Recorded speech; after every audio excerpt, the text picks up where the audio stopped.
Welcome to social post. నేను Nihal. Present youth చాలామంది ఎస్ఐపిలో invest చేయాలి, ఎస్ఐపిలో ఇన్వెస్ట్ చేయాలి అని అంటున్నారు. సో బిగినర్స్కి ఎందులో ఇన్వెస్ట్ చేయాలి, ఎందులో ఇన్వెస్ట్ చేయకూడదు అని దీని గురించి చెప్పడానికి బొనిగల సాన్మల్ గారు ఉన్నారు.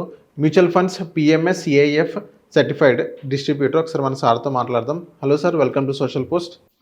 సార్, ఇప్పుడు ఎస్ఐపి అనేది చాలామంది మనం వింటున్నాం. సో బిగినర్స్ ఎవరైతే ఉన్నారో, ఎర్లీ 20s కానీ 25 ఇయర్స్ ఏజ్ ఉన్నారు కానీ, సో వాళ్ళందరూ ఎందులో ఇన్వెస్ట్ చేస్తే మంచిది? సో ఎస్ఐపిలోనే చాలా కేటగిరీస్ ఉంటాయి. సో ఎందులో ఇన్వెస్ట్ చేయాలి, ఎందులో ఇన్వెస్ట్ చేయకూడదు, రిస్క్ ఎక్కువ ఉన్నది ఏంటి, తక్కువ ఉన్నది ఏంటి? ఇప్పుడు నేను ఏం చెప్తున్నానంటే, నిహాల్ గారు ఈక్విటీస్లోకి రమ్మని నేను ఆహ్వానిస్తున్నాను. ఓకే. యూత్ని ఎప్పుడైతే డబ్బు మీ చేతిలోకి వస్తుందో డబ్బుని పనిలో పెట్టండి. మీకోసం కంపెనీస్ పనిచేయాలి. మీకోసం కంపెనీస్ పనిచేయాలంటే ఏం చేయాలి? కంపెనీస్లో ఓనర్స్ అవ్వాలి. కంపెనీస్లో ఓనర్స్ అవ్వటం ఏంటి? క్యాపిటల్ మార్కెట్స్లో ఓనర్స్ అవుతారు. మీరు ఎఫ్డీ చేస్తే ఓనర్స్ గారు డిపాజిటర్ అవుతారు. ఇన్సూరెన్స్ పాలసీ తీసుకుంటే పాలసీ హోల్డర్ అవుతారు. ఓకేనా? కానీ మీరు క్యాపిటల్ మార్కెట్స్లో, స్టాక్ మార్కెట్స్లో కంపెనీలో స్టాక్స్ కొంటే కంపెనీలో ఓనర్ అవుతారు. కంపెనీలో ఓనర్ అయితే మీకు ఏంటి లాభం అంటే, అయితే మీ డబ్బు కంపెనీస్ బాగా పెర్ఫామ్ చేస్తే మీ డబ్బు పెరుగుతుంది. కంపెనీస్ దివాలా తీస్తే మీ డబ్బు పోతుంది, నష్టం కూడా వస్తుంది.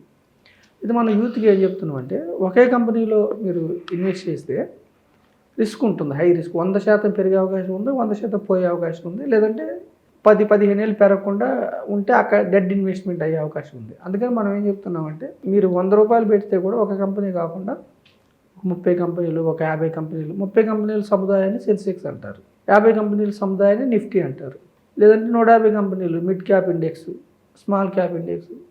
లేదు, ఇవి ప్యాసివ్ ఇండెక్స్లో ఏమో ప్యాసివ్ ఫండ్స్ అంటారు. ఇవి కాకుండా మంచి కంపెనీలు 30-40 తీసుకోవాలి, హై రేటింగ్స్ వచ్చేవంటే మిడ్ క్యాప్ ఫండ్స్ అని, స్మాల్ క్యాప్ ఫండ్స్ అని ఉంటాయి.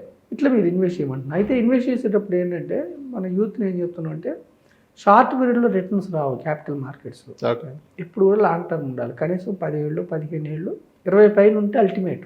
క్యాపిటల్ మార్కెట్స్లో మీరు వస్తే ఏంటంటే, జనరేషన్స్ జీవం ఉంటుంది.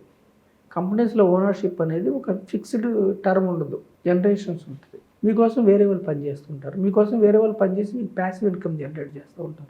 క్యాపిటల్ మార్కెట్లో ఉన్న పెద్ద ప్రాబ్లం ఏంటంటే రిస్క్.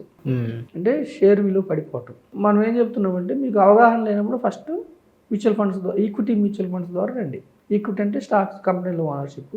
బాండ్స్ వేరు. అంటే ఈక్విటీస్ ఎందుకు పదే చెప్తున్నామంటే, ఈక్విటీస్లో అవుట్ పెర్ఫార్మ్ లాంగ్ రన్లో ఈక్విటీస్ ఇచ్చిన రిటర్న్స్ ప్రపంచవ్యాప్తంగా, మన దేశంలో కాదు, ఎమర్జింగ్ మార్కెట్స్, ఎమర్జింగ్ మార్కెట్స్ అంటే అమెరికా కానీ, చైనా కానీ, జపాన్ కానీ, మనది కానీ, ఇవన్నీ ప్రపంచవ్యాప్తంగా ఈక్విటీ మార్కెట్స్ ఇచ్చిన రిటర్న్స్ రియల్ ఎస్టేట్లో కూడా రాలా, గోల్డ్లో రాలా, బాండ్స్లో రాలా, ఎక్కడ రాలా. ఈక్విటీస్ వల్ల ప్రజలు ధనవంతులు అవుతున్నారు. ఈక్విటీస్లో కూడా తెలియకపోయిన గుడ్డిగా సెన్సెక్స్లో పెడితే కూడా, సెన్సెక్స్ 1979లో 100 పాయింట్లు, ఈరోజు 82,000. ₹1,00,000 పెట్టిన వాళ్ళకి 8 కోట్లు అయింది. 12 లక్షలు పెట్టిన వాళ్ళకి 100 కోట్లు అయింది. అంటే సెన్సెక్స్ అంటే దేశ ఎకానమీ. దేశంలో టాప్ మోస్ట్ 30 కంపెనీల సముదాయాన్ని సెన్సెక్స్ అంటారు. సెన్సెక్స్ జీరో అయిపోతే దేశంలో ఇంకేం ఉండదు. డైవర్సిఫైడ్ కంపెనీ, పెద్ద కంపెనీలు అనమాట, పెద్ద మార్కెట్ క్యాపిటలైజేషన్ కంపెనీస్. అలాంటి సెన్సెక్సే అరౌండ్ 12 నుంచి 16% రిటర్న్స్ కంఫర్టబుల్గా ఇచ్చింది. అయితే ఇక్కడ ఈక్విటీస్లో ప్రాబ్లం ఏంటంటే, కొన్ని సంవత్సరాలు నెగిటివ్ రిటర్న్స్ వస్తాయి, కొన్ని సంవత్సరాలు పాజిటివ్ రిటర్న్స్. అందుకే మనం యూత్కి ఏం చెప్తున్నామంటే, సిప్ రూపేణ రమ్మంటున్నాం. అంటే సిప్ అంటే నెల కట్టడం. నెల కొనే వాళ్ళకి ఏమైందంటే, నెగిటివ్ రిటర్న్స్ వచ్చినప్పుడు మీకు లాభం, మీకు నష్టం కాదు. వాలటిలిటీ అనేది మీకు ఫ్రెండ్. ఎవ్రీ మంత్ కొనే వాళ్ళకి రేట్స్ పడిపోయినప్పుడు ఏంటి, ఇప్పుడు గోల్డ్ ఉందండి, ప్రతి నెల నేను కొంటున్నాను, 10 తులాలు కొంటున్నాను, ఈరోజు 1,10,000 ఉంది, నెక్స్ట్ మంత్కి 1,00,000 అయింది అనుకోండి, నేను కొనేవాడికి లాభమా నష్టమా? సిప్ అంటే అదే, కొనేవాళ్ళం. అందుకనే సిప్పులో ఎందుకు మీకు బెనిఫిట్ అవుద్దంటే, లాంగ్ రన్లో బెనిఫిట్ అయ్యింది, షార్ట్ పీరియడ్లో అవ్వదు. ఈక్విటీస్లో ఏదైనా లంసమ్ అయినా కానీ లాంగ్ రన్లో బెనిఫిట్ అయ్యింది. లంసమ్గా డబ్బు ఉన్న వాళ్ళు లంసమ్ పెట్టేసుకోవాలి, ఆల్ టైమ్ హైలో ఉన్నప్పుడు ఎస్టీపీ పద్ధతిలో పెట్టుకోవాలి.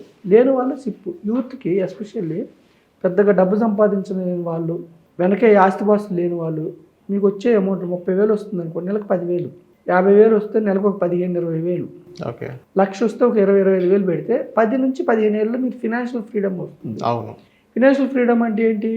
మీరు ఉద్యోగం చేయకుండా ఇంట్లో ఉన్నా కానీ మీరు జీవితాంతం మీ భార్య, పిల్లలు, మీరు, మీ తల్లిదండ్రులు హ్యాపీగా ముందుకెళ్ళాలి. ఇన్ఫ్లేషన్ బీట్ చేసే రిటర్న్స్ రావాలి, అది జరుగుతుంది. అందుకే మనం ఏం చెప్తున్నాం అంటే, యూత్కి ఎస్పెషల్లీ సిప్ రూపేనా, సిస్టమేటిక్ ఇన్వెస్ట్మెంట్ ప్లాన్ రూపేనా లీగల్గా ఉండే ఈక్విటీ మ్యూచువల్ ఫండ్స్లోకి రమ్మని చెప్తున్నాం. ఇండెక్స్ ఫండ్స్ కానీ ఈటీఎఫ్లు కానీ ఇట్లాంటివి రండి. డైరెక్ట్ స్టాక్స్ కూడా బ్లూ చిప్ స్టాక్స్ మీరు అంటే రీసెర్చ్ చేసుకొని జ్ఞానం తెచ్చుకొని చేసుకోండి. మ్యాక్సిమం ట్రేడింగ్ని, స్పెక్యులేషన్ని, తర్వాత పెన్నీ స్టాక్స్ని అవాయిడ్ చేయడానికి ప్రయత్నించండి. టిప్స్ ఫాలో అవ్వద్దు. ఎవరో చెప్పారని ఏది పడితే స్టాక్స్ కొనుక్కోవద్దు. ఓకే. సొంత నాలెడ్జ్తో ముందుకెళ్ళమని నేను మీ ద్వారా ప్రజలకు తెలియజేస్తాను. సో థ్యాంక్ యూ సార్ మా సోషల్ పోస్ట్ వచ్చినందుకు. Thank you.